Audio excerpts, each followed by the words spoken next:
Merhaba sevgili Sihirli Bohçamız YouTube takipçilerimiz. Bugünkü videomuzda da size iğne emeklerimizi göstermiş olacağım. Öncelikle eski işlerimizden bir tanesini koydum ekrana. Onun üzerine birkaç bir şey söylemek istiyorum. Birkaç konuşma yapayım. Ondan sonrasında diğer tüm güzelliklerimizi sizinle paylaşacağım. Şimdi Instagram hesabımız Sihirli Bohçamız. Bu videoyu izleyenlerin büyük bir kısmının Instagram hesabımız üzerinden neler yaptığımızı merak eden kişilerden oluşacağını da biliyorum. Öncelikle eski işlerimizden, daha doğrusu geçen ayki işlerimizden biriyle başlamak istedim. Yeni işlerimiz çokça merak ediliyor, biliyorum. Merakınıza değecek kadar hem çok işimiz hem de çok güzel işlerimiz var. Şimdi sırasıyla başlayalım. Eğer kanalımıza da abone değilseniz kanalımıza abone olabilirsiniz. Onun dışında buradan fiyat isteklerine cevap vermiyorum. Yorum olarak yazan kişilere de Instagram üzerinden DM'den bize ulaşmalarını söylüyorum. Onun videonun en başında da söylemiş olayım. Ve yeni çalışmalarımıza, yeni tasarım işlerimize ben çok heyecanla, siz de umarım heyecanla izlersiniz ve keyifle izlersiniz. Hadi başlayalım. Şimdi bu işimizi önceki ay aslında bir tane videomuzda paylaşmıştım. Bu şekilde bir ön bölümünde büyükçe bir dilim ayrıntısı ve 3 kat çiçeğimiz var. Yanlarda da bu şekilde 2 katlı çiçek ayrıntımız var. Bu arada ekranda sürekli benim gölgemi görüyorsunuz ama kaç gündür videoyu bir türlü çekememiş olan ben. Bugün hava çok kötü. Aslında saat çok geç bir saat değil ama hava o kadar karanlık ki mecburen ışığı yakmak zorunda kaldım. O da sürekli gölgelenme yapacak maalesef ama yapabileceğim bir şey yok. Videoda çok geçe kalsın istemedim artık. Arka tarafında da bu şekilde 5 tane çift kat çiçekli bir ayrıntımız var. Havlumuzun markası da Mor Menekşe. Böyle bir çalışmamız var. Şimdi bu ay yaptığımız işlerden bir tane göstereceğim size ama daha öncesinde bilinen örneklerimizden, yine tasarımı bize ait olan modellerimizden biri. Aslında biz bunu tamamen yeni yaptık. Bu ay yapıldı. Satışta olmuş olacak. Ama daha öncesinde bizim tasarladığımız ve bu renkte birebir aynısını yapmıştık ama bu o değil. İşte sürekli aynı şeyleri yapmanın böyle bir sıkıntısı var. Siparişle çalışmanın mesela. Bu sipariş değil ayrıca. Hiç yeni yaptığınız bir şey çok böyle yeni bir şeymiş gibi anlaşılmıyor. Aa, bu zaten vardı deniliyor. Halbuki bu ayki emeklerimizden. Tüm modellerimizin yakın çekimleri Instagram hesabımızda mevcut.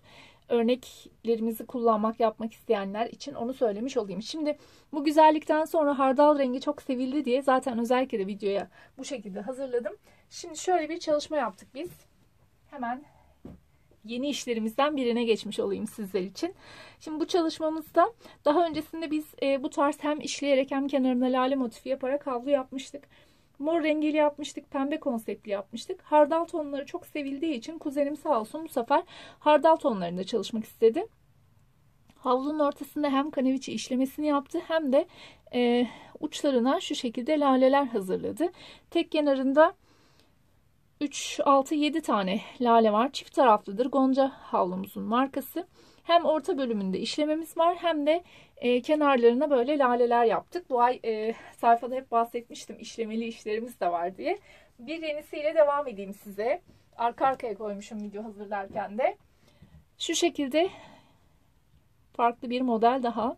Ortasında yine değişik bir model var. Kuzenim kendisi işledi bu bölümü. Bu motife yakışacağını düşündüğü için daha öncesinde hemen her rengini yaptığımız ve bunun da tasarımı bize ait bu modelin bu çalışmamız var. O kadar çok motifle biz bunu denedik ki daha öncesinde. Yıldız motifiyle yaptık. Çiçeklerini daha farklı haliyle yaptık. Çokça yaptığımız bir model aslında. Instagram'da var olduğumuz günden beri yani hiç abartmıyorum, herhalde 40 farklı rengini ve tarzını yapmışızdır. Böyle bir model. Bunun da tek kenarında 6 tane motif var. Hem ortasında işlemesi var hem ucunda iğne oyası motifleri var.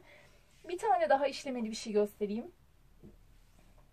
Bu da yine kuzenime ait işlerden biriydi. Bunu hem el havlusu hem mutfak havlusu şeklinde hazırladı. Şöyle bir yine işlemesi var. Her işlemenin ucunda 2'şer tane iğne oyalı motifi var ve kenarında da 5 tane motif kullanarak yaptığımız bir çalışması var. Bu el havlusu. Bu da mutfak havlusu. Takım şeklinde yapıldı. Mutfak havlusunda da 3 tane var. Bizim bütün işlerimiz ön tarafındaki çiçek sayısı kadar arka tarafında da vardır. Bütün işlerimizde tek tek yinelemek istemiyorum onu ama böyle bir çalışmamız var. Takım halinde satışta. Yine kuzenin başka bir güzelliğine geçeceğim. Şimdi şahane bir iş yine. Tam ona yakışır zarafette, güzellikte bir iş. Şimdi güpürlü havlularımızın çok sevildiğini biliyoruz. Güpürlü havlulara da ekstra farklı örnekler bulmaya çalışıyoruz, ayarlamaya çalışıyoruz. Çünkü tam böyle bohçalara konmak için, damat bohçalarına ve gelin bohçalarına konmak için konseptli oldukları için çok böyle özel ve naif çalışmalar olsunlar istiyoruz. Biz bu çiçek tasarımını daha doğrusu Kütahya çitisi herhalde şeklindeydi ifadesi. Öyle bir motifmiş. Bayan İğne sayfasında, Instagram'daki bir arkadaşımızın sayfasında biz motif olarak gördük bunu.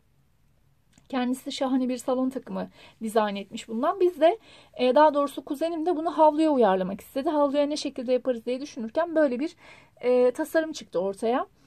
Ortasındaki bölümde şöyle bir çiçeği var. Yanlarına yapraklar koydu. Kenarlarını da bu şekilde kombinledi. Ve havluda çalışmış olduk biz bunu. Arka tarafında da yine şöyle görüyorsunuz 4 tane motif kullandı. Ön tarafı da bu şekilde şahane bir çalışma oldu. Biraz fazla emekli, ağır bir iş ama çok güzel bir iş. O yüzden bize fiyat soran arkadaşlar lütfen "Aa çokmuş" falan demesinler. Aslında çok değil, işin ederi, hak ettiği tutarını söylüyorum. Pazarlık payı da katmıyorum fiyatlarımıza, onu da hep söyleyeyim. Şimdi yepyeni işlerimizden birine daha geçeyim. Bunu Instagram'da paylaştım. Sadece öndeki şu bölümünü paylaşmıştım. Şimdi havlumuzun tam açık halini paylaşmış olacağım sizler ama şöyle bir şey yapayım isterseniz. İki tarafının da görülmesi için. Şöyle bir çalışma olur kendisi. Şöyle ön bölümünde yaklaştırayım. Şöyle bir tasarım var. Şöyle minik minyatür çiçekler var. Yanlarında yine minyatür çiçekler var. Şu şekilde. Havlunun renk kombinine birebir tabi sabit kalınarak ve havlunun desenindeki motifle uyumlu olarak yapıldı. Arka tarafında da yine bu şekilde 5 tane motif var. Bant üzerine bir çalışma yapmak istedik. Alt bölümüne bir iğne oyasıyla bant gidildi. Minyatür çiçekler ve normal çiçekler, yapraklar da böyle şahane bir kombin oldu. Özel tasarım bir çalışma olduğu için haliyle fiyatının fazla olacağı tahmin edilebilir diye ümit ediyorum. Gerçi bu kadar özel işleri 3 kuruşa satacağımı düşünenler var maalesef ki. Şimdi yine yepyeni bir çalışmaya daha geçeyim sizler için. Yine çay güzelimizin emeklerinden biri daha. Çok merak ediliyordu bu havluya ne yapacağımız. Çokça da soruluyordu bana. Çünkü hikayemizde paylaşmıştım ben Instagram'da. Acaba ne yapacaksınız, acaba ne tasarlayacaksınız denmişti. Çay güzeli benim çok hoşuma giden, benim çok sevdiğim bir şey tasarladı buna. Şimdi şöyle yakından göstereyim size. Böyle çift katlı bir model uyguladı. Altına şu bölümdeki yaprakları yansıtmak açısından şöyle bir yaprak dizaynı gitti. Ve ortalarına da şuradaki fiyongu temsilen de böyle minik bir fiyonk uyguladı. Çiçeği gerçekten çok güzel, çok ağır ve çok emekli bir motif oldu. Ben çok beğendim.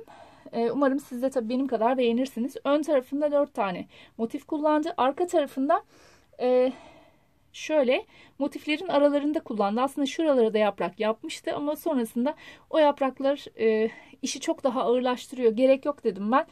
Ve o yaprakları çıkartmasını istedim. Başka bir havluda kullanırız diye. Çünkü zaten çok emekli bir iş ve insanlar gerçekten maalesef bedavaya iş arıyorlar. O kadar ekstra uğraşma dedim. Böyle bir çalışma oldu. Umarım sizler de bu modelimizi beğenmişsinizdir. Çünkü havlunun deseni gerçekten çok güzel bir desen. Farklı bir model. Bu çiçek de gerçekten şöyle göstereyim. Bütünleştirerek göstereyim ki daha iyi anlaşılsın. Bence kendini çok iyi ifade eden bir hale dönüştürdü bunu. Çok sevgili çay güzelimiz. Şimdi sırada yine sarı bir havlu var. Ama bu havlumuzun şöyle bir özelliği var. Şimdi sıkı takipçileriniz tabii bu havluyu hatırlıyorlar. Çünkü önceki videoda ben bunu paylaşmıştım. Şimdi bu havlumuzun şöyle bir özelliği var. Havlumuz aslında satıldı. Ben Instagram hesabımızda bunu tek bir kare olarak paylaşmıştım. Sadece ön bölümünü, şu bölümünü paylaşmıştım. Bu havlumuz bir müşterimizin alışveriş paketinin içerisinde var ama müşterimizin bazı özel durumları nedeniyle henüz kargolayamadım kendisine ürünlerini. Ama bu havlumuz satılmış bir havlu. Şimdi anlatacağım şey ise şu. Şimdi bu havlu çok sevildi, çok istendi, başkaları tarafından çok soruldu. Ama biz birebir aynı işi yapmıyoruz. Zaten sarı havlunun aynısından sarı rengiyle de yoktu elimizde. Başka bir renk havlu vardı. Ben de kuzene dedim ki, sevgili Melek İğne'ye dedim ki aynısını yapsana dedim o renge de. O da bana şey dedi, biraz tasarımıyla oynayayım ama dedi. Ben de tamam dedim. Şimdi tasarımıyla oynanmış halini de göstereceğim size. O yüzden öncesinde önceki ay yaptığımız modeli gösteriyorum. Sonrasında da bu ay tasarımıyla oynayayım ama dediğinde ortaya ne çıkmış bir de onu göstereceğim. Şimdi bu havlumuzda diğer havlunun da deseni bununla birebir aynı, sadece rengi farklı. Bu havlumuzda kelebeğimiz var. Kelebeğin hemen karşı tarafında bir kelebek daha var. Kelebekler aşıkları ile birlikte uçarlar bence. Şu çiçeklere ithafen minik çiçek ayrıntıları var ve bu motifleri de simgelemek için bu bölümlerde çift kat çiçek uygulandı. Normalde havlu uçları dilimle başlar. Bu dilimi bir tık daha kenara çekseydi buraya bu çiçeği koymasına gerek kalmayacaktı bile. Ama dedi ki değişik bir şey yapalım, çiçekle başlatacağım dilimi dedi. Böyle bir uygulama yapmıştı. Arka tarafında da çiçekten asla kaçmaz 5 tane motif uygulamıştı. Böyle bir çalışmaydı. Sonra işte ben aynısını diğer rengimize de yapsana dedim. Biraz tasarımı değiştireyim mi dedi ve ortaya işte bu çıktı. Şimdi tasarım tam bambaşka bir şeye dönüştü burada. İşte fikir üretmek ve o ürettiğiniz fikirle gülümsemek ve insanları gülümsetmek çok keyifli bir şey. Ben buna da bayıldım. Ona bayılmıştım. Takipçilerimiz sarıyı çok sevmişlerdi. Umarım bu rengini de çok severler. Şimdi arka tarafını gösterince daha da şaşıracaksınız. Ön tarafında yine 2 tane kelebeğimiz var. Bu sefer kelebekler anneli kızlı uçuyor. Ben öyle diyorum. Çünkü biri büyük kelebek, birini daha küçülttü. Anneli kızlı uçuyor kelebeklerimiz. Yine çift kat çiçek uygulamasından burada da vazgeçmedi. Ama diğerinde kullandığı çiçek şöyleydi. Hemen göstereyim. Daha sivri hatlarla geliyordu bir tık daha. Bunun ortasındaki kullandığı çiçeği kalpli değil de yuvarlak şekliyle değiştirdi. Yani orada da bir numara yapmış oldu. Dilimlerin arasına değil uçlarına, daha doğrusu üstlerine kullandı bu sefer çiçekleri şu şekilde. Şimdi arka tarafında da bambaşka bir şey yaptı. Arka tarafından sadece bir tasarım modeli de çıkar. O şekilde de çalışacağız. Arka tarafını hemen gösteriyorum. Dıdıdıdım. Şöyle arka tarafında da komple kelebek uygulaması yaptı. 6 tane dilim ve 6 tane kelebek var. Ben ona dedim ki ya dedim çok oluyor bu kelebekler. İstersen dedim aralarına koy. Aralarına koysa çünkü 5 tane kullansa yeterli olacaktı. Dilimlerin üzerlerine değil aralarına dikseydi. Sonra aralarına koyarak bana fotoğraf attı. Sonra şey dedi. Ama böyle daha güzel dedi. Ben de evet öyle daha güzel ama işte hani daha zor, bir tane daha fazla en azından bir kelebek artırıp başka bir havluya kullanabilirsin dedim. Yok dedi, boş ver dedi, böyle olsun güzel olsun dedi. Hatta zaten hızını alamamış, bir tane de fazladan kelebek yapmış. O kelebek motifini de bana gönderdi. Fotoğraf çekimlerinde onu da kullanacağım. Yani şöyle bir çalışma çıktı ortaya. Bu henüz Instagram hesabımızda paylaşılmadı. Orada da henüz yok. Şöyle bir arka tarafını şöyle yapalım. Şöyle arka tarafı. Böyle şahane bir çalışmaya dönüştü. Yani geçen ay bu şekildeydik. Aynı model havluda. Bu ay bu şekildeyiz. İşte biz fark yaratmayı, farklı olmayı, özgün olmayı seviyoruz. Sadece bunu söyleyebilirim. Şimdi yepyeni bir iş daha geliyor. Ya da başka bir şey mi göstersem? Neleri göstermemiştim acaba? Geçen aydaki işlerden de bir iki tane göstermiş olayım. Çünkü onları da böyle çok hızlıca anlatmıştım videoda. Gerçi videonun süresi de çok uzun olmuş olacak. Neyse şöyle yine yenilerden bari devam edeyim ben. Çünkü çok fazla yeni var. Şöyle yepyeni bir iş daha. Bu da henüz Instagram hesabımızda yok. Tabii siz videoyu izlediğinizde belki paylaşmış olmuşumdur ama şu an itibariyle ben videoyu çekerken henüz Instagram hesabımızda olmayan işlerimizden biri. Bu ay Melek yine diyorum ya çok çalıştı ve çok güzel işler yaptı diye. Bu da onlardan biri. Yine ön bölümde şu şekilde büyükçe bir dilim ve çiçek var. Yanlarını yapraklarla süsledi. Yanlarında yine çift kat çiçek ayrıntısı uyguladı. Arka tarafında da bu şekilde 6 tane motif var. Hani 3 tane 4 tane motifle yapılan işlerle lütfen bizim işlerimizi kıyaslamayın ve fiyat olarak karşılaştırmayın. Biz gerçekten çok çiçekli ve özel işler yapmayı seviyoruz. Bu arada bizim işlerimizin arka taraflarında hiçbir şekilde ip artığı, düğüm, renkli ipler falan görmezsiniz. Onu da şöyle yakından göstermiş olayım size. Ne kadar temiz çalıştığımızı görmeniz için. Böyle şahane bir çalışmamız var. Şimdi yeni bir modelimize daha geçeyim. Şöyle geçen ay yengem göstermiştim bir önceki videoda, buna benzer bir havlu takımı çalışması. Ama onda çiçekler aslında aynı gibiydi. Ama şöyle, onda çiçeklerde de açık ton kullanılıp etrafı koyu gidilmişti. Kuzen de pudra pembe bu arada havlunun zemini. Güpürlü havlumuzun. Kenarlarındaki dilimler pudra pembeyle yapıldı. İçinde şu içteki tonu kullanılmak için şöyle bir renk tonuyla yapıldı. Etrafı da yine pudra pembeyle gidildi. 5 tane motif kullanıldı. Yengemin yaptığı el havlusu ve mutfak havlusu şeklinde takım olaraktı.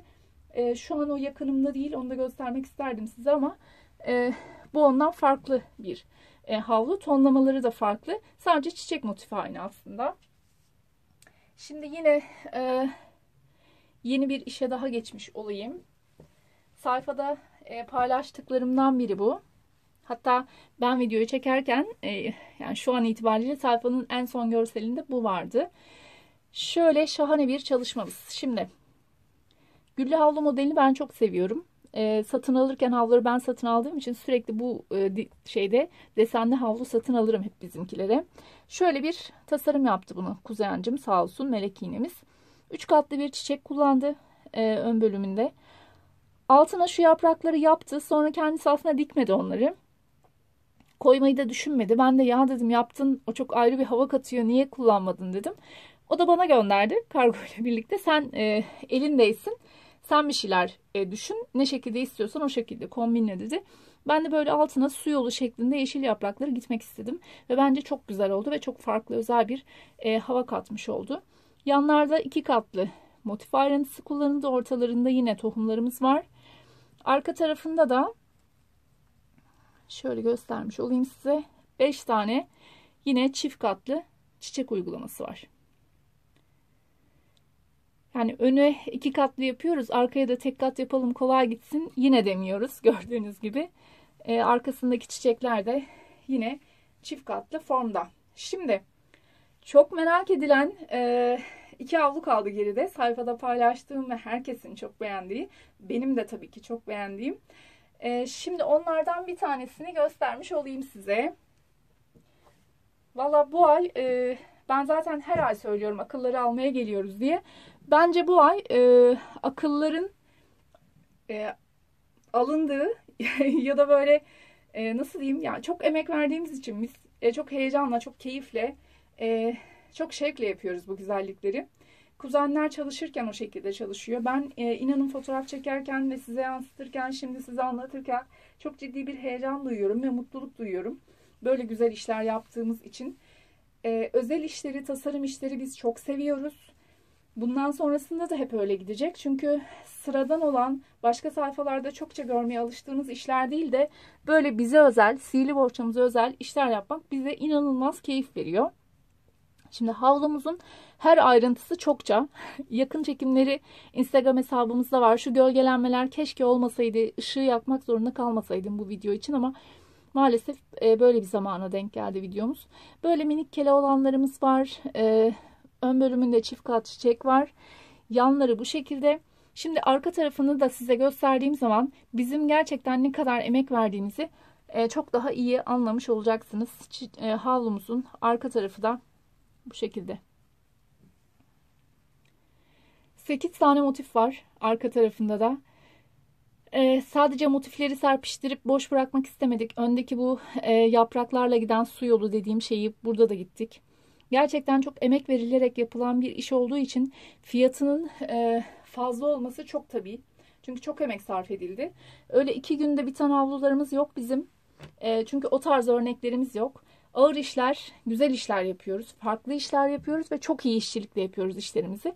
Hiç mütevazi olamayacağım. Ve kuzenlerle kendi aramızda söyleşip bunu konuşup gülüşüyoruz. bunu Instagram hesabımızda ya da buradaki videoda söylemekten de beis duymuyorum. Bence havluda tasarım anlamında ve işçilik anlamında en iyi sayfa biziz. Hiç kimse kusura bakmasın o anlamda. Gerçekten güzel ve özel işler yapıyoruz. Pek tabii ki başka sayfalarda da çok güzel işler var. Ama biz gerçekten işe hakkını verdiğimizi düşünüyoruz. O anlamda siz de bizi sayfamızdan, Instagram hesabımızdan da desteklerseniz çok seviniriz. Şimdi gelelim yeni bir havluya daha. Beğenildi. Ve gerçekten çok güzel oldu. Şöyle özel bir çalışma. Bu da bizim nevi şahsına münhasır işlerimizden bir tanesi. Şöyle göstereyim size. Bir fiyonk uygulaması var. Yanlarda 3'er tane çiçek var. İki yanında da şu şekilde, hatta şöyle yapalım isterseniz. Şöyle göstereyim. Ve şimdi bunun da arka tarafını göstereyim size. Ne demek istediğimi daha iyi anlamış olun isterseniz. Arka tarafı da bu şekilde 8 tane motiften oluşuyor. Motifleri yine yalnız bırakmadık, tek bırakmadık. Önlerdeki o yaprak ayrıntılar arka tarafta da kullanıldı. Bu kadar ağır işlerde ortasında da inci değil tohum kullanıldı. Hani iş bu kadar zorken bile bütün ayrıntılar düşünüldü.